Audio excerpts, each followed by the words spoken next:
How is it going, everyone? It's Caleb here, and I just got done playing a visual novel that was absolutely insane, and we're going to talk about it today. The visual novel that I read and I went through in about 2.5 hours, so it's not a super long visual novel, it's pretty short actually. The visual novel is Kimi to Kanojo no Lilyvaganza, and I hope I said that right, but I highly doubt I did. And it is a yandere Yuri horror visual novel. And it is one of the most bizarre, terrifying, it actually is very terrifying and creepy, visual novels I have ever read. This is a freaky visual novel, and it's going to be hard to talk about without mentioning some spoilers. So just a fair warning, you may hear some spoilers in this. I'm going to try to stay away from like major plot points and major twists and turns, but I'm going to have to, touch a little bit on the story. So it's pretty wild. It goes places that I didn't expect. It's very much like it has regular horror elements in it, but then it also has psychological horror elements in it. And the psychological horror elements are very well done. Now, there's also just some creepy stuff that the characters do in general, and it's kind of hard to like any of the characters, at least the two main characters. It's honestly kind of hard to like them, but they still did a really good job with the storytelling, so I can almost forgive that. I would say that the main problem I have with this game in general is the main character is a bit creepy, in my opinion. She is basically stressed out because of how much like her parents are pushing her and stuff like that, and she basically is dealing with it with a really creepy way, and I don't like the way that they did that. But that's the way that they did it. And to be fair, it does add to the creepiness of this game and adds to the weirdness and the disturbing nature of this game, but I could have done without some of the things that she's into, okay? I'm just gonna put it like that. Not a big fan of it. But the actual game and the story itself, I actually really enjoyed. You do have some choices that you can make throughout this visual novel, but the choices don't really seem to matter a whole lot until towards the end. It feels like it's more like a delusion of choice until the very end.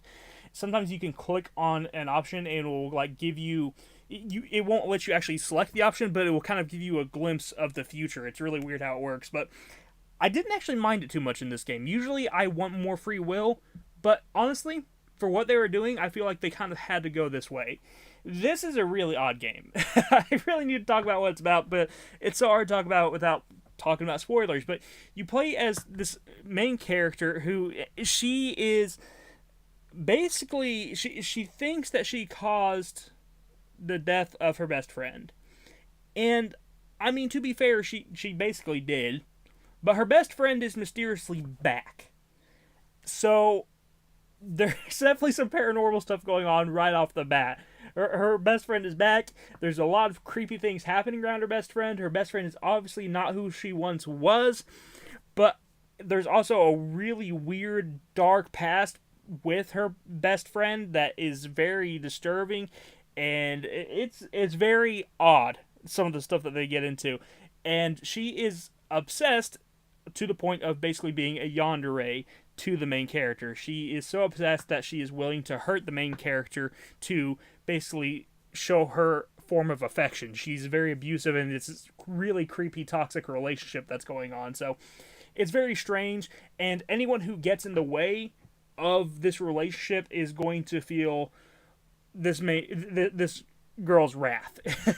And it gets wild. The main character, who is Ichika, you feel bad for her at first until you really find out like kind of how she's been treating her best friend Hitomi, who is the one that died yet somehow came back to life.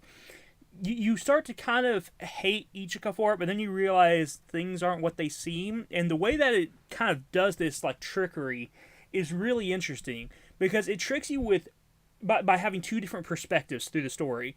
You have the main chapters that you play through when you're playing as Ichika, you're playing as her, and you're trying to basically see her perspective through everything. And then you have another perspective where you are basically unlocking the memories of her best friend Hitomi. So each chapter you finish, you unlock a memory of Hitomi, and you get to see things through her best friend's perspective, and it just messes everything up. But you also start learning more, and things start unraveling more. You start getting more clues, and you're able to start putting pieces of the puzzle together by yourself. And it does get really interesting to see, because you think at first like Ichiko is just a piece of crap being a complete bully to her friend, but then it turns out, oh, that's not true. She's letting her own guilt, kind of eat at her. She is into some weird stuff. I've said that in the past, and I'm not really a fan of where they went with that.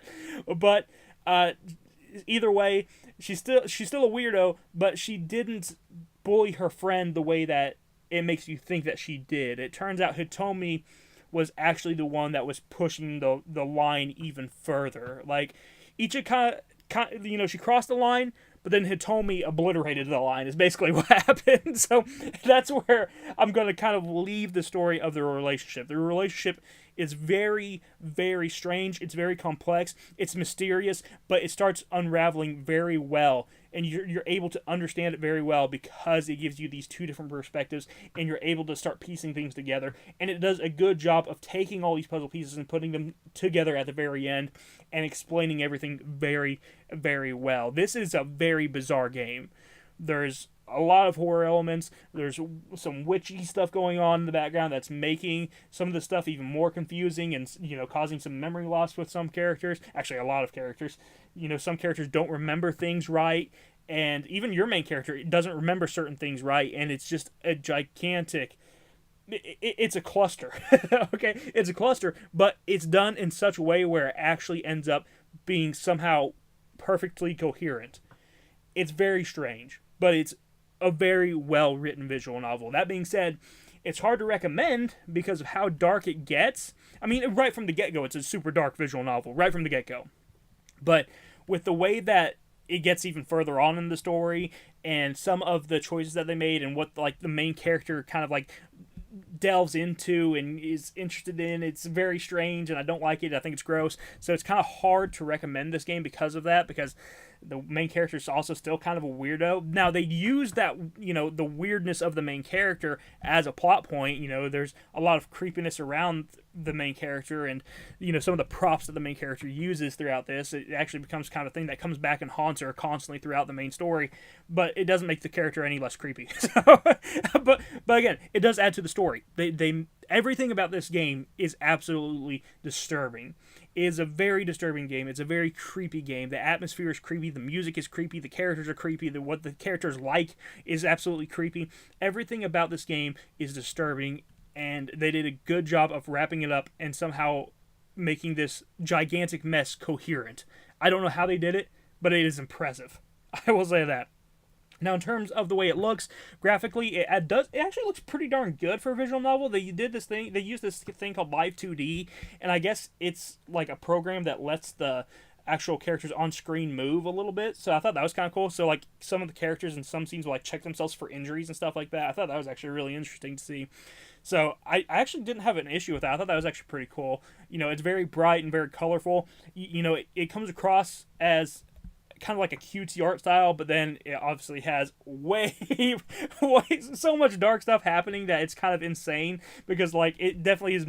It's cutesy to throw you off, and then when all this creepy stuff starts happening, you're just like, what in the world is going on? It throws you off, and it just makes everything even more unsettling because of the way that this game looks. So they did a great job with that. There's some voice acting in this game, not a whole lot. Not every line is actually voice acted, just certain ones. And I think they did that to kind of bring more emphasis out of important moments. So if a character, gets the axe, then you'll probably hear some voice acting for it, because that way you're getting the emotion out of the character. You're bringing up something super important, and it's kind of highlighting the importance of that scene. So I think they did a good job of using voice acting where it at least mattered the most. Overall, honestly, this is a really fun game. I picked it up for 59 cents on a Steam sale, and it's usually only $2.99, so it's not a very expensive game, and it took me about 2.5 hours to complete, and that is with I believe, the 3 endings. I don't know if there's more. I think there's only 3 endings. I got the first ending I got was the true ending. Then I got the good ending, and then the bad ending last. I went ahead and unlocked all 3 endings, and that took me 2.5 hours to get all of that done. But I mean, for a $3 game, that's not a bad amount of playtime, I don't think. And it's a pretty wild, unforgettable story. So I will say that.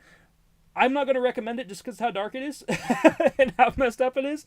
If you can handle dark topic matters and this, psychological horror and some really disturbing topics, especially some really odd stuff in the more sexual department, it gets very odd and very creepy and disturbing. So if you can handle those creepy topic matters, and you understand that it's being used in a way to kind of like carry the story and just to make the story even more disturbing, if you can handle that stuff, you'll probably enjoy this game. You have to be a hardcore fan of horror visual novels, though. But I think that if this is your first horror visual novel, this will probably turn you off from horror visual novels forever. But if you're used to them, this will probably you'll probably be entertained by this. It is freaky. It is a freaky visual novel with a lot of weird characters and a lot of weird stuff happening. So go check it out.